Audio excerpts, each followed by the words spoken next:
목사님, 예전에는 목사님들이 세금을 안 내셨잖아요. 네. 그때 당시 어떤 목사님은 일부러 찾아가서 세금을 내고 했다고 이런 이야기를 들었습니다.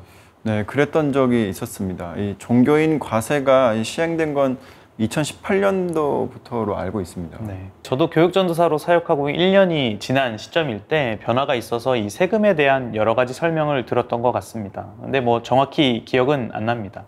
한국 사회에서 종교인 과세의 문제는 차치하고 성경에서는 세금에 대해 어떻게 얘기하고 있는지 한번 나눠봤으면 좋겠습니다. 네, 이 성경에서 세금하면 떠오르는 본문이 가이사의 것은 가이사에게, 하나님의 것은 하나님에게라는 그런 유명한 구절이 있습니다.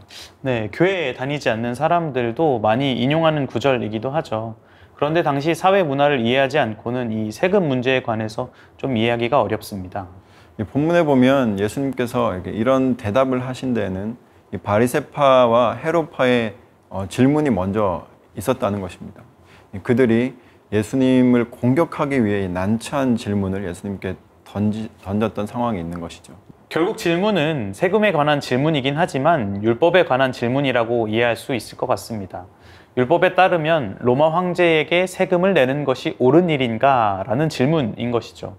예수님께서 사람들을 신경 쓴다면 율법에 따라 안 낸다고 말하는 것이 좋을 것이고, 반면 그들을 지배하고 있던 로마를 신경 쓴다면 당연히 내야 한다고 말하는 것이 좋을 것입니다. 어떤 쪽도 예수님께 유리한 대답은 없었던 거죠. 이 질문이 더욱더 난처한 건 이 당시 로마 세금에는 인두세라는 것이 있었습니다. 이 세금에 대해 반대하던 사람들은 로마의 노예로 끌려가거나 희생을 당하기도 했었다는 것입니다. 그래서 이 세금은 이 빚이 됐고, 또 세금에 대한 분노는 더욱더 당시에 심했을 것 같습니다. 그렇다면 예수님의 그 대답인 가이사의 것은 가이사에게, 하나님의 것은 하나님에게, 이것은 어떻게 우리가 이해하면 좋을까요? 네. 인두세는 로마 은전인 데나리온으로 내게 되어 있었습니다. 거기에는 가이사의 형상이 있었고 로마 황제를 신적인 존재로 여기는 문구가 써져 있었습니다. 쉽게 말하면 그 은전은 우상 숭배적 물건이었던 거죠. 그럼 예수님의 말씀을 이렇게 이해할 수 있습니다. 우상의 물건은 우상에게 돌려주어라. 이것은 결코 율법에 반하는 일이 아니게 되는 겁니다. 난처한 질문을 지혜롭게 피해 가신 것이죠. 이미 예수님은 이 가이사의 것은 가이사에게, 요 대목에서 난처한 질문을 지혜롭게 피하셨다고 사실 볼 수 있습니다. 그러면 그 다음에 나오는 하나님의 것은 하나님에게는 어떻게 이해하면 좋을까요? 마치 이 말씀을 가이사와 하나님을 균형 잡는 대답이라고 생각하면 안 됩니다. 그보다 더 중요한 것을 강조하신 것이죠. 하나님께 모든 것이 속해 있기 때문에 내가 하나님께 속해 있다는 것을 인정하는 사람은 하나님께 자신을 드리는 사람이다. 이런 의미를 가지고 있습니다.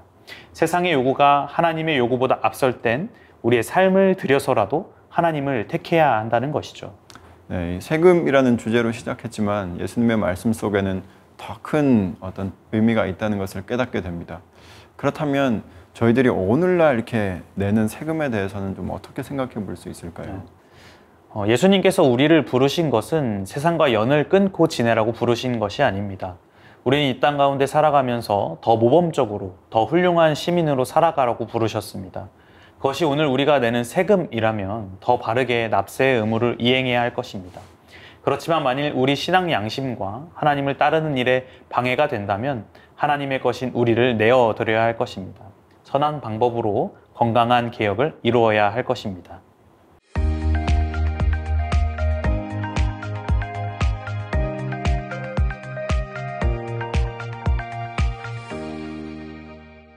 목사님, 영상 매체에 관해서는 아직까지 이 유튜브가 대세 아닙니까? 네, 그렇죠. 뭐 저희가 찍는 이 영상도 유튜브에 올라가고 예배도 이제 유튜브에 올라가고, 또 요즘에 실시간 중계를 할 때면 몇천 명이 유튜브에서 함께 예배를 드리는 걸 볼 수 있는데요. 그런 걸 보면 유튜브가 아직까지는 대세인 것 같습니다. 네.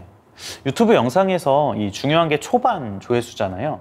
영상이 올라간 직후에 사람들이 얼마나 많이 보고 관심을 기울이냐에 따라서 영상이 알고리즘을 타서 더 많은 사람들에게 전해질 수도 있고 아닐 수도 있고, 뭐 골든타임 같은 게 있는 것 같습니다. 그래서 지금 이 영상을 보시는 분들은 좋아요와 댓글 그리고 주변에 많은 공유를 부탁드립니다. 지금 혹시 채널 홍보하시는 건가요? 뭐 겸사겸사 사실은 이 부활 얘기를 하려고 하는 겁니다. 그 뭐냐면 부활하신 예수님이 초반 노출도가 너무 떨어지는 선택을 하셨다는 거죠.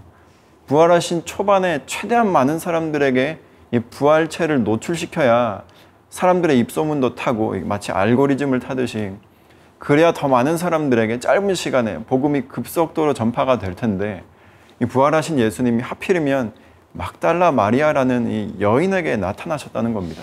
그러게요. 사내들인 공회나 본디오 빌라도 앞에 나타났으면 제자들이 굳이 핍박받고 순교하면서까지 어렵게 복음을 전하지 않아도 됐을 텐데 말이죠.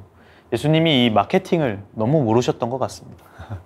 충분히 할 수 있는 생각인 것 같습니다. 그런데 이 쉽게 가는 법을 예수님이 모르셨을 리가 없을 텐데 이 산헤드린 공회나 본디오 빌라도 같은 인플루언서들 앞에 나타나지 않으시고 당시에 아무 공신력도 없었던 이 한 여인 앞에 나타나셨다는 건 예수님이 선택하신 이 방식 자체가 어떤 의미를 갖고 있는 것 아니겠습니까? 예수님이 일부러 그렇게 하신 거라 저희는 봐야 하는 거죠. 그럼 왜 예수님은 대중들 앞에 이 슈퍼맨처럼 짠 하고 나타나지 않으시고 한 여인 앞에 나타나셨을까요? 자세한 건 천국 가서 여쭤봐야 할 것 같고요. 저는 그게 예수님이 복음이란 무엇인지를 친히 알려주시는 방식이었다고 생각을 합니다.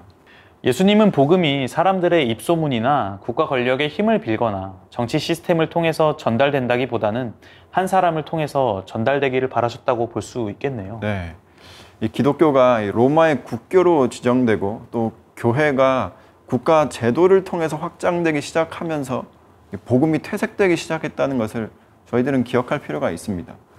이 복음이 예수님을 만나서 변화된 한 사람을 통해서 또 변화된 인격과 변화된 삶을 통해서 전달되어야 이 복음이 복음답게 전해진다는 겁니다. 그렇네요. 막달라 마리아야말로 예수님을 만나고 인생이 BC와 AD로 완전히 갈라진 여인이었네요. 그 한 사람을 통해서 복된 소식이 전해지기를 바라시는 예수님의 마음이 조금 이해가 되는 것 같습니다. 그 예수님이 십자가에 못 박히시기 전까지 그 예수님의 동선을 보면 굉장히 공적이거든요. 대중 앞에 자주 서시고 불특정 다수를 대상으로 설교도 하시고 또 오병이어와 같이 아주 많은 사람들을 대상으로 기적도 일으키시는 그런 사역을 적지 않게 하셨습니다. 그런데 참 신기하게도 부활 이후에 예수님의 동선을 보면 굉장히 사적이라는 거죠. 대중을 만나셨던 게 아니라 사랑하는 제자들, 또 인격적 친밀감을 나눴던 사람들을 한 사람 한 사람 찾아다니셨습니다.